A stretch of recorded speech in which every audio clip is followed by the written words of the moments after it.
नमस्कार, जय हिंद, वंदे मातरम। सभी मित्रों को रॉकिंग इन्फॉर्मेशन चैनल की तरफ से आप सभी का हार्दिक हार्दिक अभिनंदन है। आज हम बात करने वाले हैं बाल विकास के महत्वपूर्ण प्रश्नों की चर्चा करेंगे। अपना टारगेट है 500 क्वेश्चन यहाँ पे है जो पिछले 7 सालों से पूछे जा रहे हैं। अगर आपने नहीं पढ़ा है तो वीडियो अंत तक देखिए और यहाँ पर आपको प्लेलिस्ट मिल जाएगी पिछले वीडियो की, तो वो उनको ज़रूर ज्वाइन करें, ठीक है। यहाँ पर दोस्तों अगर आपको शिक्षक बनना है तो सरकारी नौकरी अगर पाना है तो इस चैनल पे आपको फ्री शिक्षा के साथ साथ सरकारी नौकरी के लिए भी सफल कराया जाता है। तो चैनल आज ही ज्वाइन करें और बेल आइकन प्रेस करें। जय हिंद, वंदे मातरम। चलिए स्टार्ट करते हैं। क्वेश्चन आ चुका है। पिछले क्वेश्चन में हमने आप लोगों को होमवर्क दिया था। आई होप आप लोगों ने बहुत सारा कमेंट किया, बहुत सारा प्यार दिया, धन्यवाद। इसका आंसर हम बता दे रहे हैं आप लोगों को कि निम्न में से कौन सा कारक मंद बुद्धि बालक के लिए आवश्यक नहीं है। यह क्वेश्चन पूछा गया था, ठीक है। तो इसका राइट आंसर है आपका मौलिकता व खोज, ठीक है। जो मंद बुद्धि बालक के लिए मौलिकता व खोज होता है वह मंद बुद्धि बालक के लिए आवश्यक नहीं होता, लेकिन सीखने की मंद गति, शारीरिक क्षमता और अत्यधिक अमूल चिंतन का भाव ये होता है, क्योंकि बालक कैसा है, मंद बुद्धि वाला है। लेकिन यहाँ पर मौलिकता व खोज पर मंदबुद्धि बालक आवश्यक नहीं होगा। नेक्स्ट क्वेश्चन की बात करेंगे।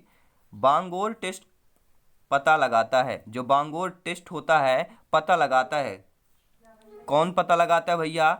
डिसलेक्सिया, अग्रोफिया, डिसकैलकुलिया या अप्रेक्सिया।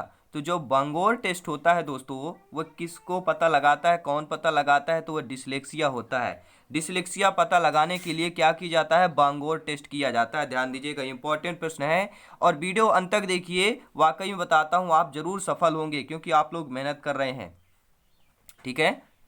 क्वेश्चन देखिए, प्रत्येक विद्यार्थी स्वयं से विशिष्ट है, इसका अर्थ यह है। अगर विद्यार्थी स्वयं से विशिष्ट है तो इसका क्या अर्थ होगा?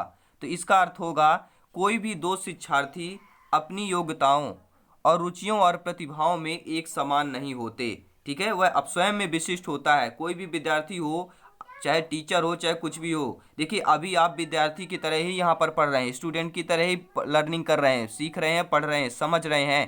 तो यह क्या होगा, अपने अपनी विद्यार्थी की अपनी क्षमता होती है, अपनी विशिष्टता होती है। तो क्या होती है, शिक्षार्थियां जो अगर मान लीजिए दो शिक्षार्थी हैं तो अपनी अपनी योग्यताओं और रुचियों पर प्रतिभाओं में एक समान नहीं होते हैं। ये ध्यान दीजिएगा, ठीक है। पहला ऑप्शन सही होगा इसका। नेक्स्ट क्वेश्चन की बात करेंगे। अगला प्रश्न इंपॉर्टेंट प्रश्न है। यह क्वेश्चन पूछा गया था आपका, देखिए 2008 में पूछा गया था कि एक बालक असंभव प्रतीत होने वाली कल्पना करता है। मान लीजिए कोई बालक है, वह क्या प्रतीत कर रहा है? असंभव, नहीं कि जो कुछ संभव न हो उसको प्रतीत कर रहा है, होने वाली क्या कल्पना करता है। तो यह क्या संकेत देता है कि उसकी प्रतिभाशाली का संकेत देता है, सृजनशीलता का, मंद बुद्धि का, औसत बुद्धि का। तो इसका राइट आंसर क्या हो जाएगा? सृजनशीलता का वह संकेत देता है। नेक्स्ट क्वेश्चन की बात करेंगे। महत्वपूर्ण प्रश्न है, मोस्ट क्वेश्चन है, ध्यान दीजिएगा। और पीडीएफ फाइल आपको फ्री ऑफ कॉस्ट मिल रही है। चैनल में जाइए, वीडियो को डिस्क्रिप्शन में नीचे लिंक मिलेगा, टेलीग्राम चैनल या व्हाट्सएप ग्रुप ज्वाइन कीजिए और पीडीएफ फाइल 2-3 दिन के अंदर आपको उपलब्ध करा दी जाती है। तो वीडियो यहाँ पर समझिए, देखिए, इसके बाद वहाँ पे भी आप प्रैक्टिस कर सकते हैं। तो यहाँ पर बात करेंगे क्वेश्चन की कि बाल अपराध के प्रकारों में सम्मिलित नहीं है। जो बाल अपराध होता है, बाल अपराध के प्रकार है, उसमें आपका कौन सा सम्मिलित नहीं है? यहाँ पर देखिए, चोरी करना तो बाल अपराध में सम्मिलित है, व्यभिचार भी सम्मिलित है, ठीक है। जाली हस्ताक्षर भी अगर करता है तो बाल अपराध में आएगा। लेकिन भाई बहनों में से कुतर्क करना ये आपका बाल अपराध में नहीं आता है, ठीक है।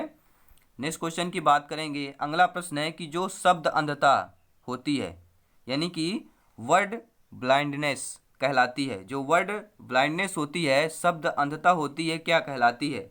Aphasia, dyscalculia, dyslexia, Alexia. देखिए मैं बता दूं, इससे जो आपके डिसलेक्सिया, फेजिया, ये अलेक्सिया हो गया, डिस्ग्राफिया हो गया, मैंने एक पर्सनल वीडियो बना रखा है जिससे इससे क्योंकि 1-2 क्वेश्चन पूछे जाते हैं, तो वीडियो आप जरूर देखिए, यहाँ पर आपको लिंक मिल जाएगी, ठीक है। तो इसका राइट आंसर क्या होगा? शब्द अंधता वर्ड ब्लाइंडनेस कहलाती है। तो क्या होगा भैया इसका राइट आंसर? जो अलेक्सिया होता है, ठीक है, अलेक्सिया होती है, वह शब्द अंधता कहलाता है, वर्ड ब्लाइंडनेस कहलाती है, ठीक है, अलेक्सिया। चलिए अगला प्रश्न यहाँ पे दिया हुआ इंपॉर्टेंट प्रश्न है। क्या लिखा हुआ है? डिस्फेक्सिया का अर्थ क्या है? डिस्फेक्सिया का अर्थ क्या है? यहाँ पर वाचन विकार, गणना विकार, लेखन विकार, अलेक्सिया। मैंने बताया ना, लिंक जरूर देखें उस वीडियो को, क्योंकि यहाँ से 2-3 नंबर आपके पक्के हो जाते हैं कि किसी भी शिक्षक भर्ती की तैयारी कर रहे हो। ठीक है, तो डिस्फेक्सिया का अर्थ क्या होता है? तो डिस्फेक्सिया का अर्थ होता है आपका वाचन विकार, यानी बोलने का जो विकार होता है, वाचन विकार होता है, बोलने में उसका दिक्कत आ रही है, सही नहीं बोल रहा, तो उसे क्या बोलते हैं? डिस्फेक्सिया बोलते हैं। ठीक है, नेक्स्ट क्वेश्चन की बात करेंगे। लेखन व्यतिक्रम, जो लेखन व्यतिक्रम होता है, ठीक है, लेखने में व्यतिक्रम मतलब क्या होता है? सही तरीके से नहीं लिख पाता, क्रम में नहीं लिख पाता, तो लेखन व्यतिक्रम क्या कहलाता है आपका? तो लेखन व्यतिक्रम कहलाता है आपका, क्या कहलाएगा? अगर आप लोगों को पता हो तो नीचे कमेंट बॉक्स में जरूर अपना अपना फीडबैक जरूर दें। तो यहाँ पर जो डिस्प्रेक्सिया होता है वह लेखन व्यतिक्रम कहलाता है। ठीक है, नेक्स्ट क्वेश्चन देखेंगे। यहाँ पर निम्न में से पिछड़े बालकों की समस्याएं होती है, जो पिछड़े बालक होते हैं उनकी समस्याएं क्या होती है? देखिए, आरटीईटी 2011 में पूछा गया था सेकंड लेवल में। ठीक है, क्वेश्चन इंपॉर्टेंट है। तो पिछड़े बालकों की समस्याओं में होती है कम शैक्षणिक योग्यता, संवेगात्मक समस्याएं, सामाजिक समस्याएं, या उक्त में से कोई नहीं। तो पिछड़े बालकों की जो समस्या होती है वह आपकी क्या होती है? देखिए, कम शैक्षणिक योग्यता ये भी नहीं होती है, ना ही संवेगात्मक समस्याएं होती है, ना ही आपकी सामाजिक समस्याएं होती है। तो पिछड़े बालकों की समस्या पर कोई भी समस्या नहीं दिया है, तो उक्त में से कोई नहीं आपका सही हो जाएगा। नेक्स्ट क्वेश्चन यहाँ पे देखिए, इंपॉर्टेंट प्रश्न है, ध्यान दीजिएगा कि तरुण अत्यधिक कर्मठ है। तरुण कैसा है आपका? अत्यधिक कर्मठ है। उसकी मानसिक रुझान कार्य के प्रति सकारात्मक रहता है। उसकी मानसिक रुझान क्या रहता है? कार्य के प्रति सकारात्मक रहता है। देखिए, क्वेश्चन रीड करते समय आप एक ही बार में समझ जाइए, क्योंकि 1 मिनट का टाइम मिलता है, तो एक ही बार में पूरा क्वेश्चन क्लियर कीजिए, फिर इसके बाद ऑप्शन में चलिए। ठीक है, तो तरुण अत्यधिक कर्मठ है, उसकी मानसिक रुझान कार्य के प्रति सकारात्मक रहता है, यह व्यवहार उसकी जिस व्यक्तिगत विशेषता को इंगित करता है वह क्या होगा? तो वह आपकी जिस व्यक्तिगत विशेषता को इंगित करेगा वह कौन सा ऑप्शन सही होगा? चलिए आइए देख लेते हैं। तो वह होगा कार्य के प्रति सकारात्मक अभिवृत्ति। ठीक है, क्या होगा? कार्य के प्रति सकारात्मक अभिवृत्ति, क्योंकि उसका जो रुझान है कार्य के प्रति सकारात्मक रहता है, तो इसलिए आपका कार्य के प्रति सकारात्मक अभिवृत्ति हो जाएगी। ठीक है, नेक्स्ट क्वेश्चन यहाँ पे देखेंगे, इंपॉर्टेंट प्रश्न है, ध्यान दीजिएगा, बहुत very very most important question है। क्वेश्चन बहुत बार एग्जाम में पूछा गया है कि बाल अपराधियों की आयु होती है, जो बाल अपराधी होते हैं उनकी आयु क्या होती है? बाल अपराध की आयु क्या होती है? मोस्ट इंपॉर्टेंट क्वेश्चन है। 5 से 10 वर्ष तक, 3 से 12 वर्ष तक, 18 से कम होगी या 18 से वर्ष अधिक होगी। तो मैंने बार बार आपको चिल्ला चिल्ला के बोल रहा हूँ कि 18 वर्ष से जो कम होते हैं वह बाल अपराधी की श्रेणी में आते हैं। नेक्स्ट क्वेश्चन की बात करेंगे, महत्वपूर्ण प्रश्न है। हर भाई बहन का स्वागत, अभिनंदन है। सभी शिक्षक बंधु को ध्यान दीजिए, चैनल ज्वाइन करें और लाइक जरूर किया करें। आप लोग लाइक बहुत कम कर रहे हैं, लाइक करिए और अपना अपना फीडबैक कमेंट बॉक्स में दीजिए। देखिए, निःशक्त बालकों की शिक्षा के लिए प्रावधान किया जाता है। बालक कैसे हैं? निःशक्त बालक हैं। अगर उनकी निःशक्त बालकों की शिक्षा के लिए जो प्रावधान किया जाता है वह कैसा होता है? किसके द्वारा किया जाता है? ठीक है, तो आपके समावेशी शिक्षा द्वारा किया जाता है। अगर बालक निःशक्त बालक हैं तो उनके लिए शिक्षा का प्रावधान आपका समावेशी जो शिक्षा होती है उसके द्वारा किया जाता है। ठीक है, नेक्स्ट क्वेश्चन यहाँ पे देखेंगे, निःशक्त बालकों की शिक्षा हेतु सर्वाधिक उचित है। बालक निःशक्त हैं तो उनकी शिक्षा हेतु सर्वाधिक उचित क्या होगा? अत्यधिक सहानुभूत, उपेक्षित व्यवहार, घर पर ही शिक्षा प्राप्त करने के लिए प्रोत्साहित करना, या समान बालकों के साथ शैक्षिक अवसर उपलब्ध करवाना। ठीक है, तो चलिए आप लोग कमेंट बॉक्स में बताइए इसका आंसर क्या होगा। बालक कैसा है भैया? निःशक्त बालक है, उसका शिक्षा हेतु सर्वाधिक उचित क्या होगा? समान बालकों के साथ शैक्षिक अवसर उपलब्ध करवाना चाहिए। ठीक है, बालक चाहे निःशक्त हो, समान हो, उनको बराबर में बैठाना चाहिए, साथ में बैठाकर, साथ में क्लास बैठाकर उनको शिक्षा प्रदान करनी चाहिए। नेक्स्ट क्वेश्चन की बात करेंगे, निःशक्त बच्चों के लिए समेकित शिक्षा की केंद्रीय प्रायोजित योजना का उद्देश्य में निःशक्त बच्चों को शैक्षिक अवसर उपलब्ध कराना है। यानी जो निःशक्त बच्चों के लिए समेकित शिक्षा की केंद्रीय प्रायोजित योजना का उद्देश्य है वह आपको बताना है यहाँ पर। ठीक है, ये पूरा वाक्य पूर्ण करना है। ठीक है, तो आइए देखिए यहाँ पर पूर्ण वाक्य क्या क्या आएगा। देखिए मैं बता देता हूँ पूर्ण वाक्य यहाँ पर क्या क्या आएगा। बालक कैसे निःशक्त बच्चों के लिए समेकित शिक्षा की केंद्रीय प्रायोजित योजना का उद्देश्य नियमित विद्यालयों में, कैसा विद्यालय कैसा हो, नियमित विद्यालयों में बच्चों की शैक्षिक अवसर उपलब्ध कराना, यानी निःशक्त बच्चों के लिए जो समय की शिक्षा की केंद्रीय प्रायोजित योजना का उद्देश्य है कि जो नियमित विद्यालय में निःशक्त बच्चों की शैक्षिक अवसर उपलब्ध करवाना। नेक्स्ट क्वेश्चन है, इंपॉर्टेंट प्रश्न है, ध्यान दीजिएगा। बोस्टल संस्थाओं को विकसित किया गया है, किसके लिए किया गया है? जो बोस्टल संस्थाएं हैं आपकी, वह मंदबुद्धि के लिए है, अपचारी के लिए है, प्रतिभाशाली के लिए है, या इनमें से कोई नहीं? कौन सा ऑप्शन सही हो जाएगा भैया? तो वह होगा अपचारी के लिए है, ठीक है, यानी सेकंड ऑप्शन सही हो जाएगा।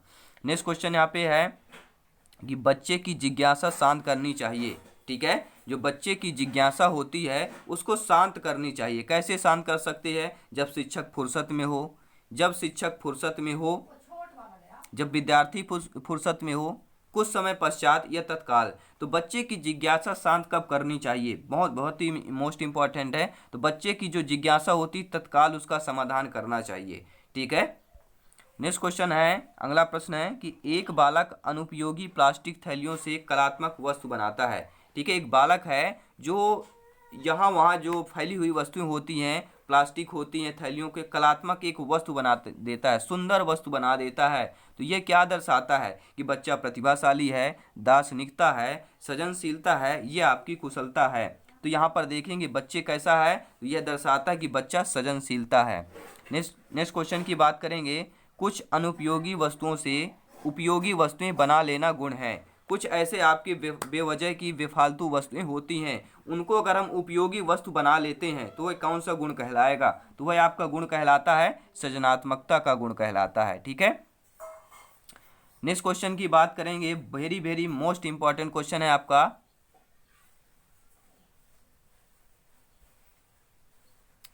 क्वेश्चन है कि कुछ उपयोगी वस्तुओं को तोड़ मरोड़ देना गुण क्या होगा? कुछ उपयोगी वस्तु है उनको तोड़ मरोड़ देना, तो देखिए यहाँ पर गुण तो नहीं होता है। कोई अच्छी चीज है उसे हम तोड़ देंगे तो क्या होगा? हमारा ही लॉस होगा, हमारा ही नुकसान होगा। लेकिन यहाँ पे आपको गुण से पूछा गया है, वह कौन से गुण होगा? उपयोगी वस्तु को, यूजफुल जो प्रोडक्ट हो आपका, उसको हम तोड़ मरोड़ दें, ठीक है।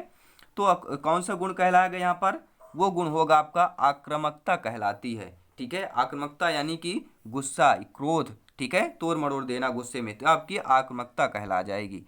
नेक्स्ट क्वेश्चन बात करेंगे, मोस्ट इंपॉर्टेंट क्वेश्चन है कि सृजनात्मकता की पहचान के लिए गिलफोर्ड ने द्वारा रचित परीक्षण के अनुसार गुणों का सही समुच्चय क्या है? यानी सृजनात्मकता की अगर आपको पहचान करना है, उसके लिए गिलफोर्ड ने क्या किया था? उनके द्वारा जो रचित परीक्षण है, तो उनके अनुसार गुण का सही समुच्चय क्या होगा? जी, गिलफोर्ड द्वारा जो रचित परीक्षण है, उन्होंने जो गुणों का सही समुच्चय दिया था, वह कौन सा आपका सही होगा? तो वह आपका होता है क्या? पहले निरंतरता होती है, फिर क्या होता है? लोचशीलता होता है, मौलिकता होता है, और विचार होता है, ठीक है। तो ये चौथा ऑप्शन सही होगा, याद कर लीजिएगा, मोस्ट इंपॉर्टेंट है। ये आ गया भैया, बहुत ही अपडेट क्वेश्चन है, नया क्वेश्चन है। देखिएगा प्रश्नों का सिलसिला जारी रहेगा रॉकिंग इन्फॉर्मेशन चैनल पर। रॉकेट की तरह इन्फॉर्मेशन मिलेगी आपको, नए सिलेबस के आधार पर सभी प्रश्न पे यहाँ पर मिलेंगे। और जो प्ले लिस्ट में जाइए चैनल पर, आपको सभी महत्वपूर्ण प्रश्न मिल जाएंगे। मैथ्स पेडागोजी की बात करूँ, हिंदी पेडागोजी की बात करूँ, मैथ्स की क्लास भी साथ में चल रही है प्राथमिक शिक्षक भर्ती परीक्षा के लिए, प्राइमरी टीचर के लिए, ठीक है। तो क्वेश्चन पे ध्यान आते हैं, क्वेश्चन पे आते हैं कि निम्न में से सृजनात्मक प्रक्रिया के निश्चित पद हैं। जो आपकी सृजनात्मक प्रक्रिया होती है उसके जो निश्चित पद होते हैं वह कौन कौन से हैं? तो वह पहली होती तैयारी करना, फिर इंक्यूबेशन करना, फिर सहज बोध होता है, फिर आपका पुनरावृत्ति होती है, ठीक है। आई होप आप लोग अच्छे तरीके से समझ पा रहे होंगे। और इस टाइप के प्रश्न आ गए तो भैया फटाफट अब आप सॉल्व करने वाले हैं, ठीक है। और अपना टारगेट है 120 प्लस का स्कोर क्रॉस करना, जो आप लोग करेंगे, ठीक है। सभी प्रैक्टिस सेट अटेंड करिए। क्वेश्चन देखते हैं, सृजनात्मकता को साहसिक चिंतन किसने कहा है? बहुत ही मोस्ट इंपॉर्टेंट प्रश्न, ध्यान दीजिएगा हर भाई बहन, हर शिक्षक बंधु को कह रहा हूँ, मोस्ट इंपॉर्टेंट क्वेश्चन है ये। सृजनात्मकता को साहसिक चिंतन जो है किसने कहा था? गिलफोर्ड ने, बार्टलेट ने, स्किनर ने, या गुड ने? तो भैया किसने कहा था? तो बार्टलेट ने कहा था कि जो सृजनात्मकता होती है वह साहसिक चिंतन होती है, ठीक है। नेक्स्ट क्वेश्चन यहाँ पे देखेंगे कि निम्नलिखित में से कौन सा कक्षा 7वीं के बालकों द्वारा अपनी सृजनात्मकता को अभिव्यक्त करने योग्य बनाने के लिए सर्वाधिक उपयुक्त होगा। ठीक है, ग्रेड देखिए सेकंड ग्रेड 2013 में प्रश्न पूछा गया था। इंपॉर्टेंट प्रश्न है कि कौन सी कक्षा, देखिए कक्षा 7वीं के बालक द्वारा जो अपनी सृजनात्मकता को अभिव्यक्त करने योग्य बनाने के लिए सर्वाधिक उपयुक्त जो क्या होगा, समाचार पत्र पढ़ना, चार्ट्स तैयार करना, स्क्रैप बुक तैयार करना या सिक्कों का संग्रह करना। तो भैया चलिए बताइए 4 ऑप्शन में से कौन से आपसे सही हो रहे हैं। अगर आप लोगों को पता हो तो नीचे कमेंट बॉक्स जरूर कर सकते हैं, बेफिक्र कर सकते हैं। ठीक है, किसी भी चैप्टर में प्रॉब्लम हो कमेंट करें, हम जरूर कोशिश करेंगे कि आपका पूरा सिलेबस कंप्लीट हो और आपका चैप्टर सभी क्लियर हो। तो इसका राइट आंसर क्या हो जाएगा, स्क्रैप बुक तैयार करना चाहिए। ठीक है, नेक्स्ट क्वेश्चन देखते हैं, मोस्ट इंपॉर्टेंट प्रश्न है, ध्यान दीजिएगा। जो दोस्तों चिंतन प्रक्रिया, जो वह चिंतन प्रक्रिया जो नवीन, मौलिक तथा उपयोगी विचार के उत्पन्न होने में लिप्त होते हैं। कैसी चिंतन प्रक्रिया, जो आपकी नवीन हो, मौलिक तथा उपयोगी विचार के उत्पन्न होने में लिप्त हो, तो क्या कहलाएगी भैया, सृजनात्मकता, बुद्धि, नवाचार, समस्या समाधान। देखिए 2015 में आ चुका है, इंपॉर्टेंट प्रश्न है। तो क्या हो जाएगा, सृजनात्मकता कहलाएगी। ठीक है, नेक्स्ट क्वेश्चन देख लेते हैं कि जो व्यक्तिगत विभिन्नता के आधार पर हम क्या कह सकते हैं। क्या है यहाँ पर, व्यक्तिगत आपको विभिन्नता के आधार पर प्रजाति होगा, लिंग होगा, भाषा व धर्म होगा या उक्ता सभी होगा। तो भैया देखिए जो व्यक्तिगत विभिन्नता के आधार पर हम प्रजाति में भी करते हैं, लिंग में भी होगा, भाषा व धर्म में करते हैं, यानी कि उपरोक्त सभी राइट आंसर हो जाएगा। ठीक है, नेक्स्ट क्वेश्चन देखते हैं कि बुद्धिहीन माता पिता की संतान बुद्धिहीन होना नियम है। यानी मान लीजिए बुद्धिहीन माता पिता है, कहते हैं ना कि माता पिता अगर अपाहिज हैं तो बच्चे भी अपाहिज होंगे, संतान भी अपाहिज होगी। माता पिता बुद्धिहीन है तो बच्चे भी बुद्धिहीन होंगे। यह कौन सा नियम कहलाएगा भैया, तो यह आपका नियम कहलाता है समानता का। ठीक है, नेक्स्ट क्वेश्चन की बात करेंगे, निम्न में से कौन सा अधिगमकर्ता की सृजनात्मकता से संबंधित नहीं है। कौन सा आपका अधिगमकर्ता की सृजनात्मकता से संबंधित नहीं है, यानी कि निगेटिव क्वेश्चन आ गया। तो भैया कौन, देखिए प्रवाहिता तो है, मौलिकता भी होती है, लचीलापन होता है, लेकिन आपका जो उच्च उपलब्धि है यह अधिगमकर्ता की सृजनात्मकता से संबंधित नहीं है। ठीक है, नेक्स्ट क्वेश्चन देखेंगे। दोस्तों हर भाई बहन से निवेदन करता हूँ, राष्ट्र हित में चैनल है, शिक्षा जगत का चैनल है, आप लोग लाइक करें, शेयर करें और सपोर्ट करें। ठीक है, क्वेश्चन आते रहेंगे, प्रैक्टिस सेट आते रहेंगे, आप सिलेक्शन करेंगे, क्योंकि यहाँ पर फ्री शिक्षा के साथ साथ आपको सरकारी नौकरी के लिए सफल कराया जाता है। ठीक है, और सभी आपको फेक वीडियो नहीं, सभी इंपॉर्टेंट क्वेश्चन रहते हैं। ठीक है, क्वेश्चन यहाँ पे देखेंगे नए पैटर्न पर सभी आपको क्वेश्चन मिलेंगे। प्लेलिस्ट जाइए, आपको काफ़ी बहुत सारे वीडियो मैंने बना रखे हैं। ठीक है, अभी आप लोग ने देखा नहीं, उनको देखिए, जब एग्जाम पास आ जाएगा तभी आप लोग देखेंगे। फिर क्या होता है, जल्दबाजी में आप भूल जाते हैं। अभी से प्रिपरेशन 100 to 100% रखिए। ठीक है, तो गणित में अगर मंद अधिगम विद्यार्थी को मदद करने का प्रभावी तरीका क्या होगा, गणित की बात की गई है।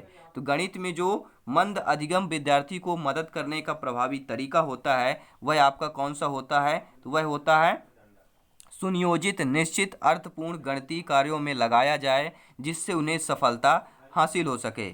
नेक्स्ट क्वेश्चन देखेंगे, अगला प्रश्न है कि किशोर अपराध, ठीक है, यहाँ पे किशोर कह दें या बालक कह सकते हैं, किशोर अपराध के उपचार हेतु निम्न में से कौन सा तरीका सही है। किशोर अपराध, बाल अपराध, इनके उपचार हेतु निम्न में से कौन सा तरीका सही है, तरीका आपको बताना है। ठीक है, इनका उपचार करना है तो तरीका क्या सही होगा, तो इसका राइट आंसर क्या होगा, संगी साथियों के साथ रखा जाए, व्यावसायिक चिकित्सा दी जाए, बाल कारागार भेजा जाए।